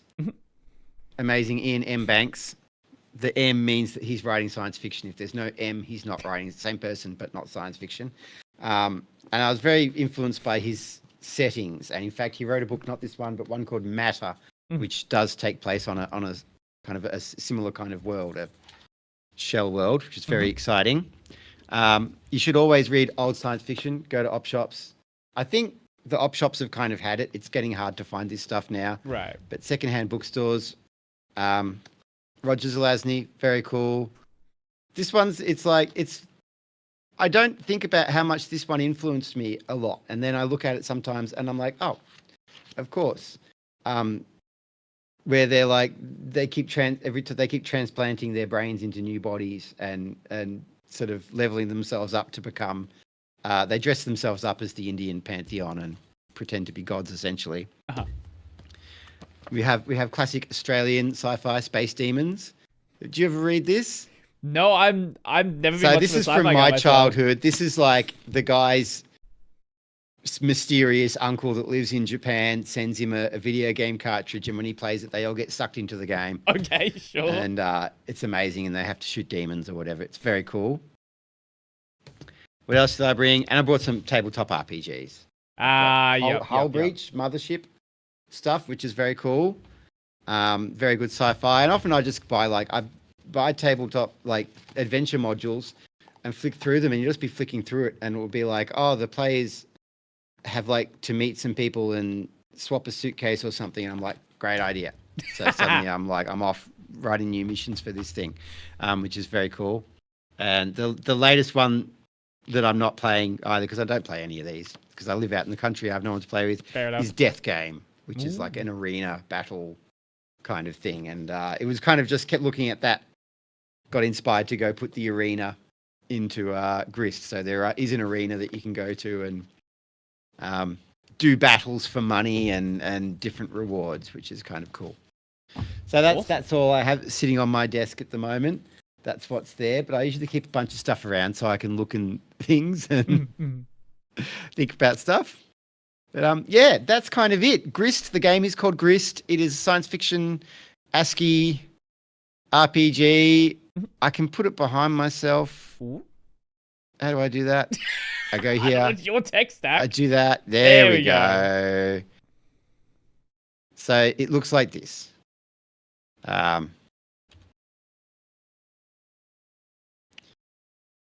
Yeah. I don't know. It's going to get squished by the codec, I imagine. Yeah. It's going to be Discord codec and on top of YouTube codec when people are seeing this. Yes, and yeah, screen down. The funny thing for that, all the codec stuff. Oh gosh, I could talk to you for an hour about the codec stuff alone. Honestly, I did speak to someone at AVCon who did mention. I've got to get in touch with them because we started talking about that, and they had great tips for like pixel art over streaming. Okay, awesome. Because it doesn't like it, but yeah, very interesting. I had to come up with. I've worked out different shaders work better or worse. So I have like a scanline shader, and that makes all this banding come out. And yeah. Anyway, great technical issues. So that's the game. There is a Linux native port version of it, and it runs on Steam Deck and Windows, and eventually Mac once I get my hands. Yeah, on a Mac. Publishing on a Mac is a bit more of a challenge because of it's a pain, isn't it? You kind of need a Mac. I believe. Yeah. Yeah, I don't have one. I haven't really thought about consoles yet. It would run on an Xbox, and it would run on a Switch. I think the Switch screen is too small, so right for that all that text and stuff. But it's all right on a Steam Deck. I play it on Steam Deck all the time. The problem with getting to consoles, and that's that's basically making a whole other game unto itself. Console porting is not exactly easy. No, and there's all the certification and yeah. Get something out first, maybe. And then you can worry about that. Yes. Lovely. Well, it's been a total pleasure to chat. If people want to go and wishlist the game, they can do so on Steam. They can do so on Steam. It is called, Grist. and you can come. There's a link there to the Steam page will link to the Discord. Awesome. So if anyone, you can find out more info from the Steam forums. I will respond to posts there, or I'll reply to people on the Discord, etc. They're generally the places to go. And demo up soon. Hopefully August. So if it will be up by the time, we'll chuck a link up or something like that. But, absolutely. If it is already out, I'll have the Steam page linked in the description as well. So, fantastic. Yeah. Go right to that. If it's not there yet, go wishlist it and you'll get a notification when it does come out. Thank you. Yes, you will. Excellent. Nothing else you want to mention? Great. That's pretty much it? That's pretty much it, yeah. Okay. That'll do. I won't keep you any longer. I'll do my Otherwise, outro and then we can sign off. Great. Okay. My main channel is Brody Robertson. I do Linux videos there 6-ish days a week. Sometimes I also stream. I have my gaming channel, Brody on Games. I stream on YouTube and Twitch. Right now, I'll be playing through Split Fiction, and I may have finished Kazan the First Berserker, in which case I'll probably be playing Metal Gear Solid. I've never played Metal Gear Solid, so we're going to do that. And I don't know, maybe I'll play Grist on stream when the demo comes out. I honestly think it'd be really cool. I think my viewers will really enjoy it. Fantastic. And if you're watching the video version of this, you can find the audio version on basically every podcast platform, Spotify, iTunes, whatever Apple thing's called. There's an RSS feed as well if you want to grab that. Spotify is video, which is cool as well. And if you want to see the video version of this, not on Spotify, it is on YouTube at Tech Over Tea. I'll give you the final word. How do you want to sign us off? What do you want to say? Oh. I never tell people they're doing this. It's great. That's all, folks. Okay, simple enough.